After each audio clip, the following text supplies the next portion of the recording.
નમસ્કાર, હું છું પ્રિયા અને તમે જોઈ રહ્યા છો જનતા કી જાણકારી ન્યૂઝ। નજર કરીએ આજના સમાચાર ઉપર। સુરતમાં ક્યુઆર કોડ આધારિત પાયલટ પ્રોજેક્ટ શરૂ કરાયો। એઆઈ મોડલથી આરોગ્યલક્ષી તપાસનો ડેટા એકત્ર કરાશે। સુરત પાલિકાના આરોગ્ય વિભાગે મચ્છરજન્ય રોગો પર કાબૂ મેળવવા અને સ્વાસ્થ્ય સુવિધાઓને વધુ અસરકારક બનાવવા ક્યુઆર કોડ આધારિત પાયલટ પ્રોજેક્ટ શરૂ કર્યો છે।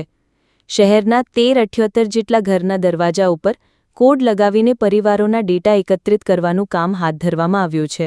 આ સાથે જ વીબીડીસીના કર્મીઓએ ક્યુઆર કોડનું સ્કેનિંગ કરી મચ્છરોના ઉત્પત્તિ સ્થાનોનો સર્વે, બ્રીડિંગ નષ્ટ કર્યાની માહિતી પણ સબમિટ કરી હતી।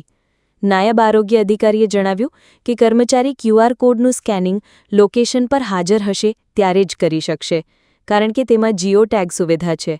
આથી એડમિનિસ્ટ્રેશન પણ જાણી શકશે કે કયો કર્મચારી ક્યારે, ક્યાં અને કેટલી કામગીરી કરી રહ્યો છે। અડાજણમાં વાયરલ કે મચ્છરજન્ય રોગની સ્થિતિ પણ ચકાસવામાં આવી હતી। સર્વે દરમિયાન બ્રીડિંગ સ્થળોની તપાસ, પાણી ભરાવો નષ્ટ કર્યો વગેરે નોંધ પણ એપ્લિકેશનમાં ઉમેરી હતી।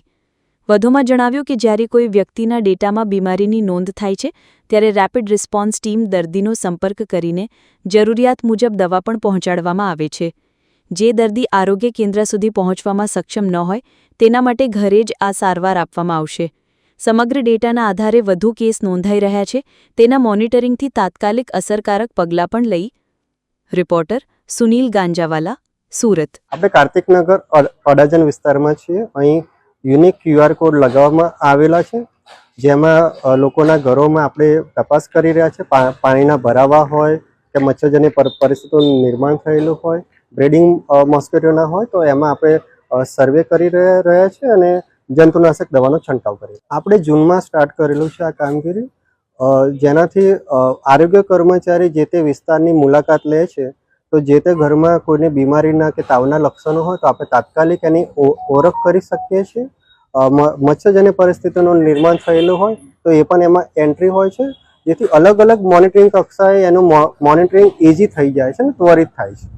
હાલમાં આપણે આ યુનિક ક્યુઆર કોડની જે સિસ્ટમ છે એ વેક્ટરબોર્ન ડિસીઝ માટે ઇન્ટ્રોડ્યુસ કરેલી છે, જેમાં કોઈને તાવ કે મેલેરિયા કોઈના લક્ષણો જણાય તો આપણે એમની સ્લાઇડ લઈને તપાસ કરતા હોઈએ છીએ। જો તપાસમાં એ પોઝિટિવ મળે તેને સંપૂર્ણ સારવાર આપતા હોઈએ છીએ।